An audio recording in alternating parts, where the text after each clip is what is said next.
Хүний харах хэрэгтэн бол гайхамшигтай. Таны хоёр нүд хамтран ажиллах ёстой гэдгийг та мэдэх үү? Гэвч заримдаа хоёр нүд нэг чиглэлд харахгүй байх тохиолдол байдаг. Үүнийг хялар харах гэдэг.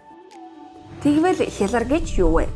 Нүдний булчингууд нь хоёр нүдийг нэгэн зэрэг хөдөлгөх үүрэгтэй. Гэвч зарим тохиолдолд эдгээр булчингууд зөв ажиллахгүйгээс болж нэг нүд нь өөр тийш харж, ижилхэн чиглэлд харж чадахгүй болдог.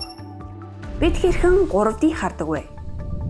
Хүний тарих хоёр нүднээс ирсэн мэдээллийг нэгтгэж, орчны гүний буюу наан цаана харах чадварыг үүсгэдэг. Харин хялар харж буй хүмүүсийн хувьд хоёр нүдээр зэрэг харах чадвар алдагддаг тул стерео хараа үүсдэггүй.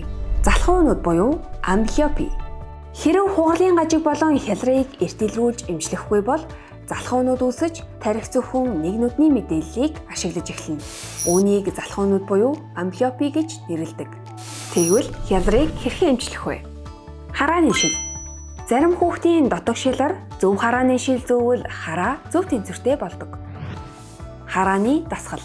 Зарим тохиолдолд харааны дасгал хийснээр нүдний булчингуудыг идэвхтэй ажилуулж болдог. Мэс засал. Гадагшаа болон дээш доош хардаг хялрыг зөвхөн мэс заслын аргаар эмчилдэг. Шаардлагатай бол 6 сартаагаас эхлэн хялрын мэс заслыг хийж болдог. Хялар эмчлэгдэх боломжтой. Хэрэв эрт оншилж зөв эмчилгээ хийвэл хос хараа сэргийх магадлал нэмэгддэг.